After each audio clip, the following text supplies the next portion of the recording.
Hey guys, James here. It's comic book day. Wanted to go ahead and show you guys what I picked up. Hopefully you guys got a lot of good stuff today. Um, First things first, got my comic shop news. Always like to get this, get a little information on what's coming out ahead, and it's kind of like a mini version of previews, I guess. If you can see behind me here on the wall, like I've been kind of like putting up all the little posters and like solicits and stuff that you get at the comic shop. They normally give you this stuff for free. Give me some of these things like Shadow Man number 11 and Infinity Lunch Party, stuff like that. And what I'm doing with it, I just tack it all up to the wall. So I'm trying to like kind of put all this stuff in here in my comic book room, or my nerd room as my wife calls it, and layer the walls with it. So I got a couple of those things. I just asked the shop because they get all this stuff for free. So like I got this for Trillium that's coming out next week. It's a big poster for that. Got this, which is like the essential DC graphic novels. Has Sandman there and some different characters. And I got one more of those here. I got this, which I just really like this poster. I don't even read Archer and Armstrong, but it's I just like that. I think it's cool. So, and the cool thing about that is like that's free stuff. Like if you have a comic book room or you like that type of stuff, you decorate your room in it.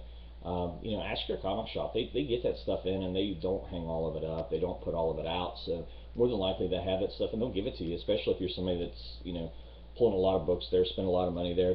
They'll be glad to give you that stuff. Or they should be. If they're not, then you might want to get a different shop.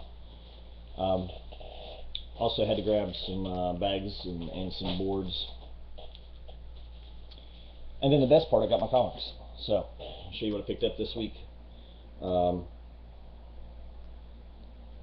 Bedlam issue 8. Really excited to read this. I really enjoy Bedlam.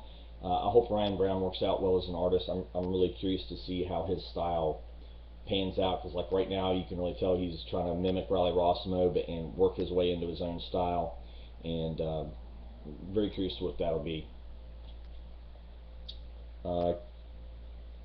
King Conan, Hour of the Dragon, Part 3, I believe. Yeah, Part 3. This is a mini-series. It's Part 3 of 6. Love the art in this. It's a lot different from the Ron Wood Conan story I read. This is the older, the Conan, the King, as opposed to Brian Wood's younger Conan. So it's a complete different story. I like the two different styles. Batman Annual Issue 2, Annual number 2. This is a 0-year tie-in. Snyder wrote it, but it's not Capullo on art. So art still looks okay in it. It's not Capullo, but it should be good. Curious, I'm liking 0 years so far, and so I'm excited to read that. Also, Detective Comics Annual number 2, and not really sure what that one's about, but it's got Batman in it. It's got to be good, right? Superman Annual number 2, and I think I was talking about this last time. I haven't decided which one I'm going to keep yet, Superman or Superman Unchained. Depends on how the first story arc on Unchained pans out. I've been reading Superman since issue 12 or 13, something like that. I enjoy Superman, so I may just stay with that and drop Unchained, but I'm only going to do one Superman title. Uber issue 4. Issue 3 was pretty good, so I'm really curious to see where this goes, and this issue, next issue, this will kind of decide if it's something I want to keep, because this is going to be getting into the stuff that Gillen actually wrote this year. If you saw my previous video talking about Uber, the first few issues were stuff he started writing in like 2009, and he's just now got a chance to actually do this title. So last issue came up to stuff he'd written in 2012, so basically current and this is current stuff he's writing right now. So, and you can see his development as a writer in it, because you can tell some of it's earlier. So I'm excited to see how that goes, and if it's something I want to keep, if it's something that I'm interested in staying with. Talking about Brian Wood, here's X-Men issue 3. This should be the end of the first story arc. I think next month we go into Battle of the Atom, or something of the Atom. I think it's the X-Men crossover event. So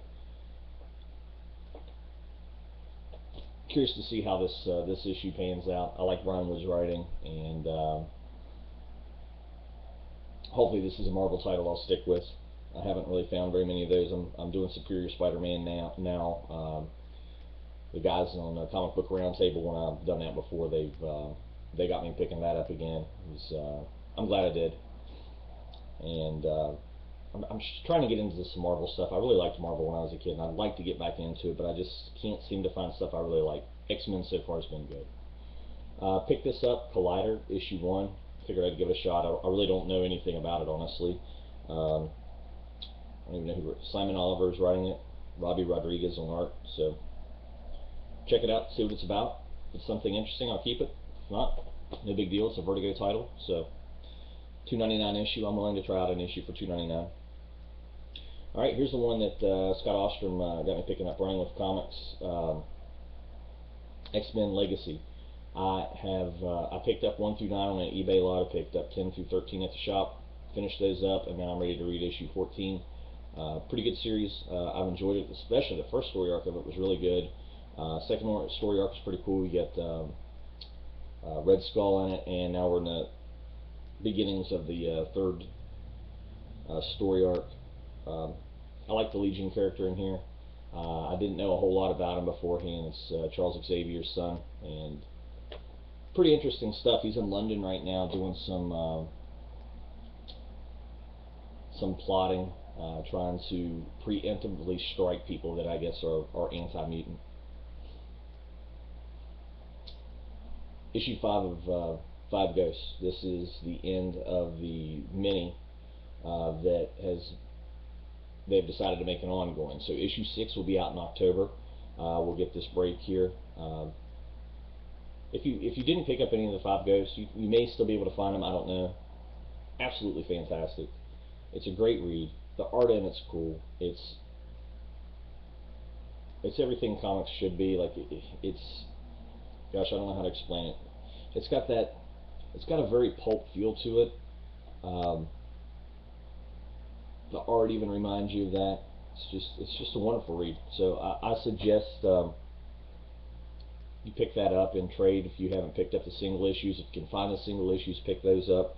Whatever you got to do, find a way, get 5 Ghosts. It's good stuff. I really like Pandora issue 1. I went ahead and put Pandora on my pull list. And here's issue 2. This is also a Trinity War tie-in, so very excited to read that. I really like Trinity War. The Justice League Dark issue wasn't really my cup of tea so much, just because I don't know much about Justice League Dark, and where all the teams are kind of like not acting like teams right now. They're splitting apart. They're choosing different sides. They're going off with different team-ups and groups. It probably wasn't the best introduction to those characters in Justice League Dark. So I'm going to read this, and hopefully this goes a little better for me. And when I say that the Justice League Dark wasn't my cup of tea, it wasn't that it was a bad issue. The other two, Justice League and Justice League of America, I follow those. I read those, so I know the characters better, and those were just really phenomenal issues to me. So Justice League Dark kind of fell a little flat for me on that issue. And everybody else that reads Justice League Dark, that I've followed their videos and stuff, have been very high on it. So I think if I'd been reading Justice League Dark in the past 3 or 4 issues before that, and kind of knew a little more about the team, then I would have enjoyed it a little more. Super excited about this. This is the end of the Morrison Batman Incorporated. I think they're going to do like a special annual type special issue, whatever. But this is the last issue of this story, and I'm really excited to find out what happens. Issue 12 was really good, and maybe a little more insight into what's Are we going to see a Damian come back? What will go on with that? So really excited to read that. And last but definitely not least, the Wake issue 3. So for those of you who don't know anything about Wake, this is kind of Snyder's underwater horror story. It's been really good so far. You have Sean Murphy doing the art on it, who did Punk Rock Jesus. So his art really adds to this type of book. I think Scott Snyder's really in his area of comfort doing horror type stories and suspense type stories. I really got to pick up some of the Trades of American Vampire because I've heard it's phenomenal. The stuff that he does on Batman when he goes into the darker stuff, it really seems to suit him. And I think that's probably the style that he's the best at. So far, Superman Unchained for me, it just doesn't. It's okay. It's not great. And whenever I read Snyder's stuff, I really expect great stuff. So The Wake, it's pretty good stuff. I hope you guys have been picking that up. It's a good read. And it's a 10-issue mini, so we're only on issue 3. You can probably still find the first issues of it. I know issue 1, I'm pretty sure, went to a second printing already, and it shouldn't be too hard to find. If not, pick this up on in trade whenever you can. That's all the comments I got this week. Real quick, I wanted to do a couple of shout outs. I want to do CB Lowdown, Wellington. There's some great videos. He's shouted me out a couple times. I really appreciate that, and I really like his videos, regardless of whether he shouted me out or not. I mean, he does some really good stuff. I talked about Mr. CDCA EMP the other day. Also, great videos. This stuff's funny. He just did a contest. I think it just ended. A new guy that I just found maybe 2 or 3 weeks ago, Rorschach 1004. He is putting out a lot of review videos. He does his weekly hauls. He's one of our friends from overseas, and some good stuff. He definitely has some different opinions. It's not always stuff I agree with, but it's different opinions, and that's, to me, what I like to hear. If everybody agreed with me, then why do I need to hear your opinion, really? I mean, it's cool to hear different things, not always just like, oh yeah, I like that, well, so did I. I like to hear, there's certain books I don't like that other people like. I'm still curious why they like them, and I can explain why I don't like something, or vice versa. If I like something, you don't like it, hey, let me know why you didn't like it. We all don't have to like the same things, But I really like his videos. If he likes something, he tells you why he likes it, and if he doesn't like something, he tells you why he doesn't like it. So check him out. I know he's kind of new on the scene, so give him a shot. Other than that, guys, thank you for all my new subscribers. I've gotten 35 new subscribers in the past 30 days. I can't believe that. That's awesome. I appreciate that so much. I think that's it. If you haven't subscribed, please subscribe. Give me a thumbs up, thumbs down. If you give me a thumbs down, let me know why. Throw some comments on there. I love to see the comments. I try to respond to every comment I get if I can. I am working up something for a contest. I guess it's not going to be a 100% subscriber contest because I'm pretty far over that now. But hopefully this week I'll give what we're going to do for the contest. And I think prize-wise, what I'm going to do is I'll kind of want to gear it to whoever wins the contest, and I'll have to throw in some Batman stuff, because if you get something from me, it has to have something from Batman in it, or something would be wrong there. All right, guys, have a good one, and thanks for watching.